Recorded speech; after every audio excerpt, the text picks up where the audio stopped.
നമസ്കാരം എല്ലാവർക്കും green world ഗ്രൂപ്പിന്റെ യൂട്യൂബ് ചാനലിലേക്ക് സ്വാഗതം. ഈ പെർട്ടിക്കുലർ ചാനലിൽ നമ്മൾ mainly health and safety related ആയിട്ടുള്ള ടോപ്പിക്സിനെ കുറിച്ച് ഡിസ്കസ് ചെയ്യുകയും അതൊക്കെ ആയിരിക്കും ഇതിനകത്ത് അപ്ലോഡ് ചെയ്തിരിക്കുന്നത്. അപ്പം ഇതിനെക്കുറിച്ച് കൂടുതൽ അറിയാനായിട്ട് സബ്സ്ക്രൈബ് ചെയ്യുക. ഈ ചാനലിലേക്ക് നമ്മൾ റെഗുലർ ആയിട്ട് ഒട്ടനവധി ഉപയോഗപ്രദമായ ഹെൽത്ത് ആൻഡ് സേഫ്റ്റി വീഡിയോസ് നമ്മൾ ഇതിനകത്തൂടെ അപ്ലോഡ് ചെയ്യും. ഇതിന് തൊട്ട് മുമ്പ് നമ്മളൊരു വീഡിയോ ചെയ്തിരുന്നു, ആയുഷിൻ്റെ മെമ്പർഷിപ്സ് എങ്ങനെ എടുക്കാം, അല്ലെങ്കിൽ അതിനെക്കുറിച്ചുള്ള ഉപയോഗങ്ങൾ എന്തൊക്കെയാണ് എന്നുള്ളത് പ്രോപ്പറായിട്ട് ഡിസ്ക്രൈബ് ചെയ്ത് ഒരു വീഡിയോ നമ്മൾ ചെയ്തിരുന്നു.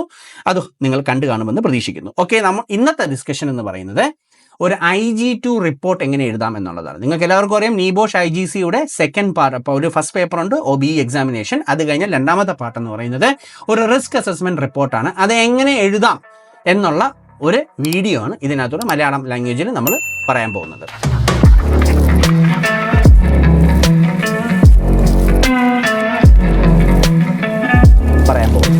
പക്ഷേ ഈ വീഡിയോ ഒരൊറ്റ വീഡിയോ അല്ല, ഇതിന് ഡിഫറെൻറ്റ് പാർട്സ് ഉണ്ട്. ഒരു 2 മുതൽ 3 പാർട്സ്, മിനിമം 4 പാർട്ടെങ്കിലും ആയിട്ടാണ് ഞാൻ റെക്കോർഡ് ചെയ്യുന്നത്. ഇല്ല, ഒറ്റ അടിക്കിട്ട് കഴിഞ്ഞാൽ ഇതൊരു വലിയ വീഡിയോ ആയിപ്പോൾ.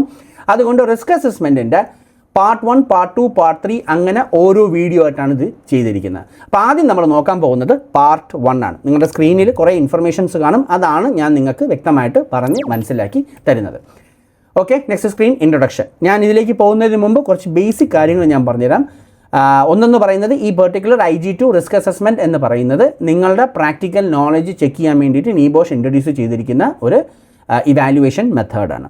സോ ഇതിനകത്ത് ഈ ഒരു പെർട്ടിക്കുലർ യൂണിറ്റ് അല്ലെങ്കിൽ ഈ IG2 എഴുതുന്നതിന് മുമ്പ് എലമെൻറ്റ് നമ്പർ 1 to 11 കർശനമായിട്ടും നിങ്ങൾ പഠിച്ചിരിക്കണം. പഠിച്ചാൽ മാത്രമേ നമുക്കൊരു എഫിഷ്യൻറ്റ് റിപ്പോർട്ട് അല്ലെങ്കിൽ ഒരു നല്ല റിപ്പോർട്ട് നമുക്ക് ഉണ്ടാക്കുവാൻ സാധിക്കുകയുള്ളൂ. അതിന് മുമ്പ് കയറി ഉണ്ടാക്കാനുള്ള ശ്രമം നടത്തരുത്. I don't think so it will be of fruitful. അപ്പോൾ അതുകൊണ്ട് നിങ്ങൾ IG1ൻ്റെ എല്ലാ എലമെൻസും പഠിച്ചതിന് ശേഷം IG2 റിപ്പോർട്ട് പ്രിപ്പയർ ചെയ്യാനായിട്ട് നിങ്ങൾ മുന്നോട്ട് പോവുക. പിന്നീട് കുറച്ച് കാര്യങ്ങളൊന്നുമില്ല. ഫയലിൽ മസ്റ്റായിട്ടും PDF മാത്രമേ നീബോഷ് അക്സെപ്റ്റ് ചെയ്യത്തുള്ളൂ. ഒരുപാട് ലേണേഴ്സ് നമുക്ക് ഇത് മൈക്രോസോഫ്റ്റ് വേർഡിലൊക്കെ അയച്ചു തരും. നടക്കുന്ന കാര്യമല്ല. അഡോബ് PDF കൺവേർട്ട് ചെയ്യണം, PDF ആയിട്ട് തന്നെ സബ്മിറ്റ് ചെയ്യണം. പിന്നെ നിങ്ങളുടെ ഫയൽ നെയിം ഈ IG2ൻ്റെ റിപ്പോർട്ട് സേവ് ചെയ്യുന്ന സമയത്ത് first name, sir name, hall ticket number അല്ലെങ്കിൽ നീബോഷ് രജിസ്ട്രേഷൻ നമ്പറും നിങ്ങളുടെ കോഴ്സ് പ്രൊവൈഡറിൻ്റെ പേരും, അതായത് ഓഫ്കോഴ്സ് നിങ്ങൾ നമ്മളോടാണ് പഠിക്കുന്നെങ്കിൽ ഗ്രീൻ വേൾഡ് എന്നും വെച്ച് വേണം നമുക്ക് ഈ file തരാനുള്ളത്.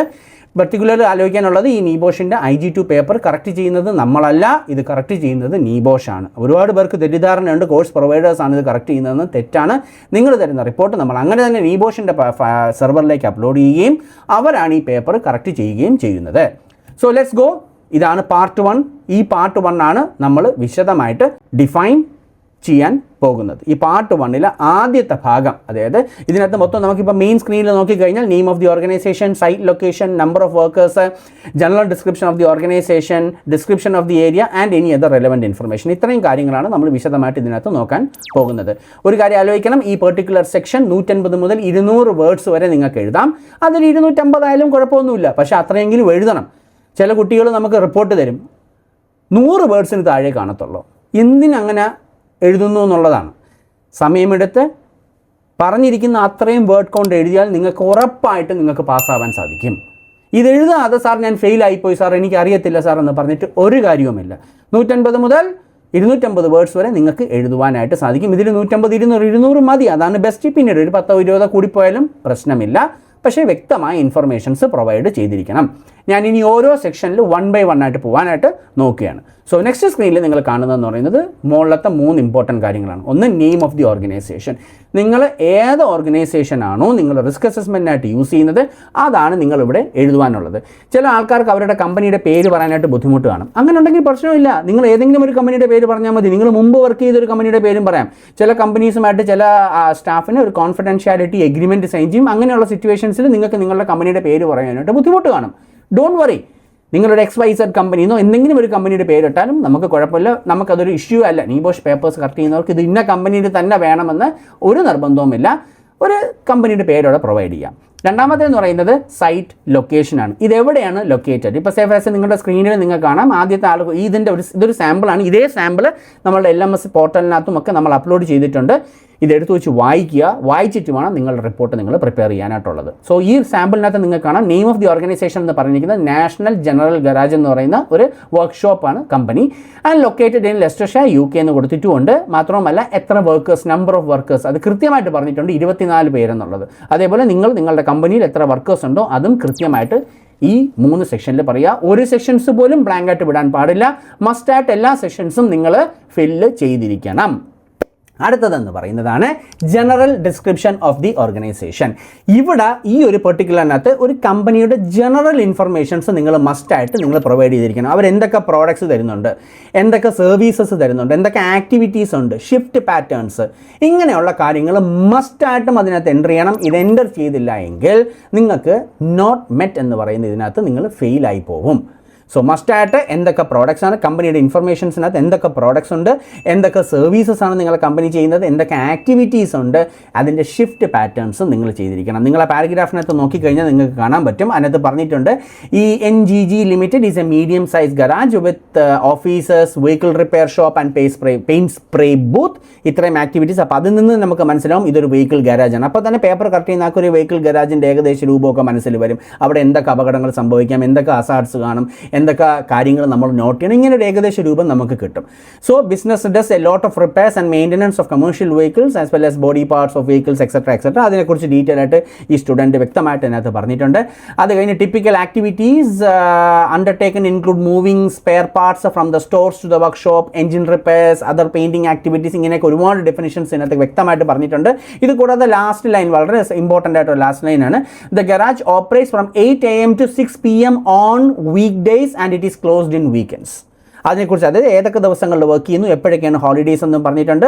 Workers are only required to work up to 7 hours per day. So there are staggered start and finish time. അപ്പം ഡിഫറെൻറ്റ് ഷിഫ്റ്റ് പാറ്റേൺസ് ഉണ്ടെന്നുള്ള കാര്യം വ്യക്തമായിട്ട് ഇതിനകത്ത് പറഞ്ഞിട്ടുണ്ട്.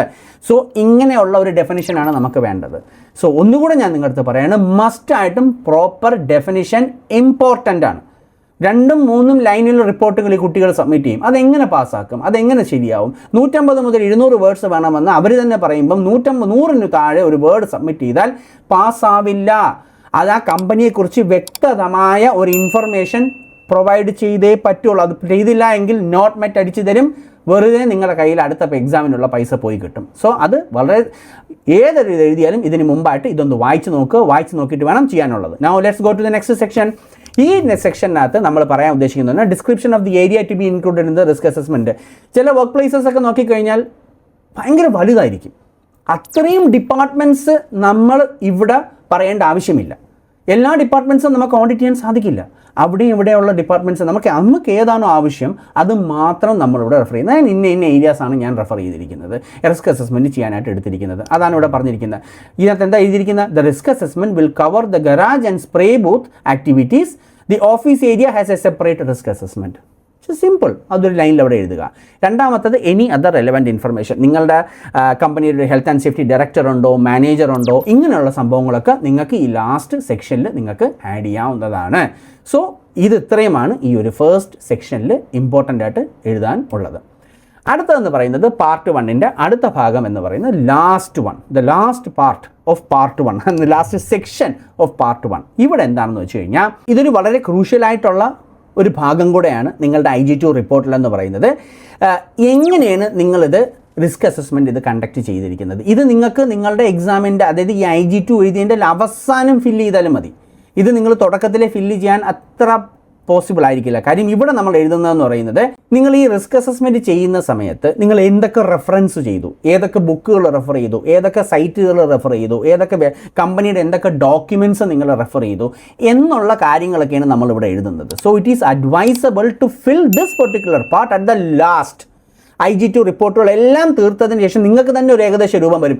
ഞാൻ ഈ ഡോക്യുമെൻറ്റ്സ് എല്ലാം റെഫർ ചെയ്തല്ലോ, ഞാൻ കമ്പനിയുടെ പോളിസി റെഫർ ചെയ്തിരുന്നു, ഞാൻ കമ്പനിയുടെ ഇന്ന കാര്യം പ്രൊസീജിയേഴ്സ് എല്ലാം റെഫർ ചെയ്തിരുന്നു, അതെല്ലാം നിങ്ങൾക്ക് ഇവിടെ എഴുതാൻ പറ്റും. നിങ്ങൾക്ക് എന്തൊക്കെ പറഞ്ഞിരിക്കുന്ന outline how the risk assessment was carried out and this should include sources of information consulted. Sources of information എന്തൊക്കെയാണെന്നുള്ളത് നമ്മൾ IG1 നമ്മൾ പഠിക്കുന്നുണ്ട് കൃത്യമായിട്ട്. അത് നിങ്ങൾ MSDS, കമ്പനിയുടെ പ്രൊസീജിയേഴ്സ്, തേർഡ് പാർട്ടി പ്രോഗ്രാംസ് എന്തെങ്കിലും ഉണ്ടെങ്കിൽ ILO വെബ്സൈറ്റ്സുകൾ, HSE.gov.uk വെബ്സൈറ്റുകൾ, ഇതൊക്കെ നിങ്ങളുടെ റെഫറൻസുകളാണ്. ഹൂ യു സ്പോക്ക് ടു, നിങ്ങൾ കമ്പനിക്ക് ആരെടുത്തെങ്കിലും സംസാരിച്ചുവോ ഈ റിസ്ക് അസസ്മെൻറ്റ് ചെയ്യുന്ന സമയത്ത് നിങ്ങളുടെ സൂപ്പർവൈസറുമായിട്ടോ, അങ്ങനെയുള്ള കാര്യങ്ങളൊക്കെ നിങ്ങൾക്ക് എഴുതാം. പിന്നീട് the hazards, how you identified the hazards, നിങ്ങൾ എങ്ങനെയാണ് ഈ ഹസാർഡ്സ് ഐഡൻറ്റിഫൈ ചെയ്തത്? ഞാൻ സൈറ്റിൽ വാക്ക് അറൗണ്ട് ചെയ്തിട്ടാണ് ഞാൻ ഈ ഹസാർഡ്സ് എല്ലാം ഐഡൻറ്റിഫൈ ചെയ്തത്.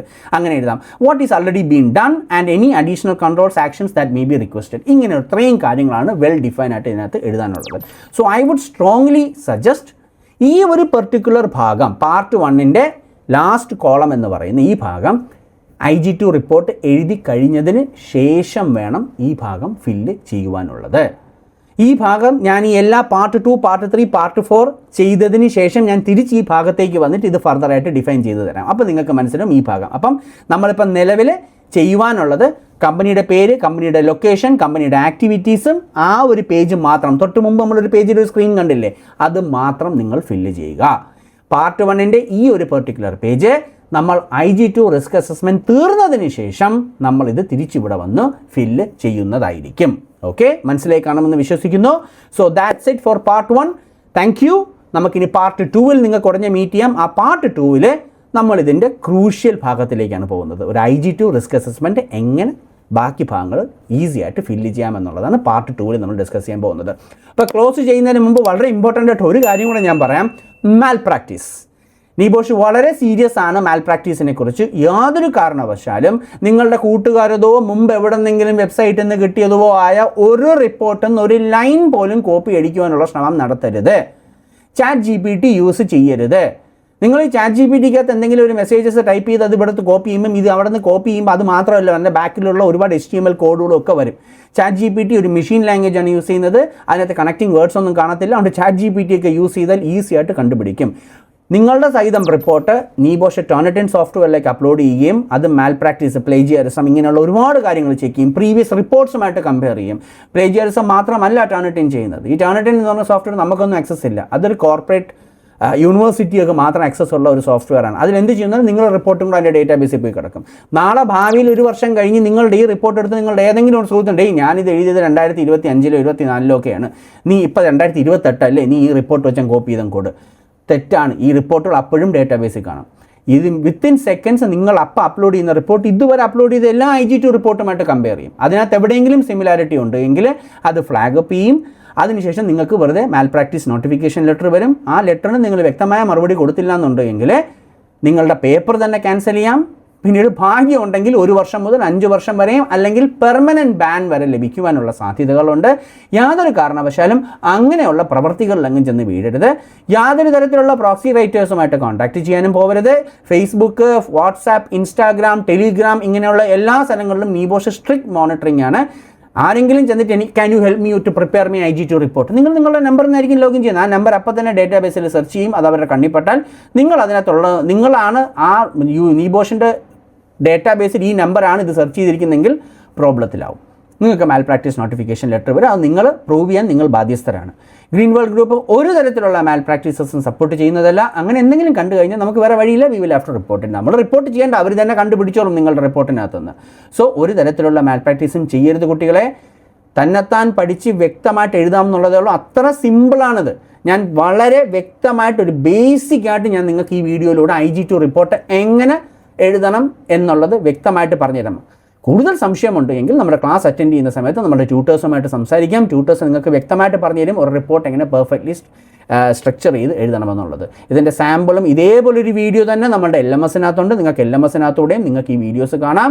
അതിലും നമ്മൾ ക്ലിയർ ആയിട്ട് സമയമെടുത്ത് എഴുതണം. ഇത് ഒരു ദിവസം കൊണ്ട് നടക്കുന്ന കാര്യമല്ല. ഇന്ന് ഒരുപാട് പേര് ചെയ്യും. പരീക്ഷയുടെ ലാസ്റ്റ് ദിവസം 5 ദിവസം വെച്ചിട്ട് സബ്മിറ്റ് ചെയ്യേണ്ട തലേ ദിവസം റിപ്പോർട്ട് എടുത്ത് വെച്ച് പണി തുടങ്ങും. നടക്കില്ല എന്ന് ഞാൻ ആദ്യമേ പറയാൻ. ഈ റിപ്പോർട്ട് എഴുതാനായിട്ട് മിനിമം 4 to 5 ഡേയ്സ് വേണം. വ്യക്തമായിട്ടൊരു നല്ല റിപ്പോർട്ട് സമയം. കാര്യം എനിക്കറിയാം ഒരാൾക്ക് എത്ര മണിക്കൂർ സ്പെൻഡ് ചെയ്യാൻ പറ്റും എന്നുള്ളത്. 1 മണിക്കൂർ നിങ്ങൾക്ക് ഇതിൻ്റെ ഫ്രണ്ടിൽ ഇരുന്ന് ടൈപ്പ് ചെയ്യാൻ പറഞ്ഞ ബുദ്ധിമുട്ട് നമുക്കറിയാം. അത് ഈ പറയുന്ന എനിക്കും ചില സമയം ബുദ്ധിമുട്ടുകളൊക്കെ ഉണ്ട്, ഇല്ല എന്ന് പറയുന്നില്ല. എനിക്ക് 7 മണിക്കൂറൊന്നും ഇരുന്ന് പഠിക്കാനുള്ള പ്രായമൊന്നും അല്ല. അപ്പോൾ അതുകൊണ്ട് നമുക്ക് നമ്മുടെ ജോലിയുണ്ട്, ഫാമിലിയുണ്ട്, ഫ്രണ്ട്സ് ഉണ്ട്, സോഷ്യൽ ലൈഫുണ്ട്. അപ്പോൾ അതിൻ്റെ ഇടയിൽ ഒരു 1/2 മണിക്കൂർ ടൈപ്പ് ചെയ്താലായി, ഇല്ലെങ്കിൽ 1 മണിക്കൂർ ടൈപ്പ് ചെയ്താലായി. അങ്ങനെ 5 ദിവസം കൊണ്ടിരുന്നാൽ നിങ്ങൾക്ക് ഒരു അടിപൊളി റിപ്പോർട്ട് നിങ്ങൾക്ക് പ്രിപ്പയർ ചെയ്യാൻ സാധിക്കും. So that's all. ഞാൻ കൂടുതൽ ഡിസ്കസ് ചെയ്യുന്നില്ല. No malpractice, say no to it. No proxy writers, absolutely not. നിങ്ങൾക്ക് തന്നെ ചെയ്യാൻ പറ്റും. If you are studying with us, we will help you out how to prepare an excellent report. Believe us. Okay? That's it. So we will see you and thank you. See you on next part, which is part 2 of IG2 very shortly. Stay tuned. Subscribe to our channel. You will get more videos on a frequent time basis. Okay? So thank you for all attending and see you on part 2. Bye-bye.